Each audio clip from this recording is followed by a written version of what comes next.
ഒരു വൃത്തത്തിൽ അന്തർലേഖനം ചെയ്ത സമചതുരത്തിന്റെ ഒരു വശം 2 സെന്റിമീറ്റർ ആയാൽ വൃത്തത്തിന്റെ പരപ്പളവ് എത്ര?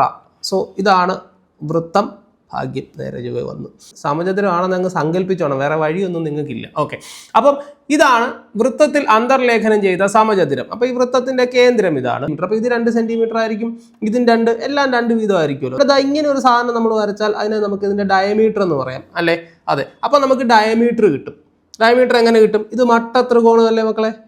ഇത് മട്ടത്രികോണം അല്ലേ? അതെ. ഇത് ബേസും ഇത് ഹൈപ്പോട്ടനസും ആണ്, അല്ലേ? അപ്പം ബേസും ഓൾട്ടിറ്റ്യൂഡും, ഇത് ഹൈപ്പോട്ടനസ് അല്ലെ? അപ്പൊ ഈ കർണം എന്ന് പറയുന്ന സാധനമായിരിക്കും, അല്ലെങ്കിൽ ഈ ഹൈപ്പോട്ടനസ് എന്ന് പറയുന്നതായിരിക്കും വൃത്തത്തിന്റെ ഡയമീറ്റർ അല്ലെങ്കിൽ വ്യാസം എന്ന് പറയുന്നത്. അപ്പോൾ നമ്മൾ പൈതഗോറസ് തിയറം അനുസരിച്ച് base square plus altitude square is equal to ഹൈപ്പോട്ടനസിന്റെ സ്ക്വയർ.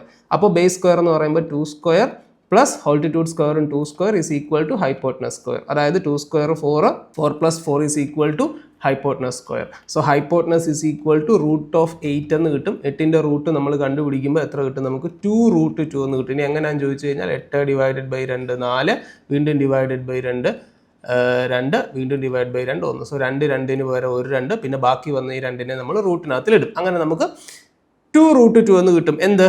ഹൈപ്പോട്ടനസ് എന്ന് കിട്ടി. ഹൈപ്പോട്ടനസ് എന്ന് പറയുന്നതായിരിക്കത്തില്ല ഇതിന്റെ ഡയമീറ്റർ എന്ന് പറയുന്നത്. സോ ഡയമീറ്റർ 2√2 ആണ്. റേഡിയസ് എന്തായിരിക്കും? വ്യാസത്തിന്റെ പകുതിയാണ് റേഡിയസ്. അപ്പൊ ഡയമീറ്ററിന്റെ പകുതി എടുക്കണം എന്ന് പറയുമ്പോൾ 2√2ന്റെ പകുതി, ഈ 2 കട്ട് ചെയ്ത് നമുക്ക് എത്ര കിട്ടും മക്കളെ? √2 എന്ന് കിട്ടും. സോ റേഡിയസ് എത്ര കിട്ടി? √2 എന്ന് കിട്ടി. എന്തുവാ കണ്ടുപിടിക്കേണ്ടത്? വൃത്തത്തിന്റെ പരപ്പളവ് അല്ലെങ്കിൽ വൃത്തത്തിന്റെ ഏരിയ എന്ന് പറഞ്ഞാൽ എന്താണ്? πr² എന്ന് പറയുമ്പോൾ π ഇൻറ്റു r² എന്ന് പറയുമ്പോൾ √2ന്റെ സ്ക്വയർ. റൂട്ടിലുള്ള ഒരു നമ്പറിന്റെ സ്ക്വയർ, √x സ്ക്വയർ എന്ന് പറയുമ്പോൾ x തന്നെ ആയിരിക്കും. അപ്പോൾ √2ന്റെ സ്ക്വയർ എന്ന് പറയുമ്പോൾ എന്തായിരിക്കും? 2 തന്നെ ആയിരിക്കും. സോ π ഇൻറ്റു 2 എന്ന് പറയുമ്പോൾ നമുക്ക് എന്ത് പറയാം?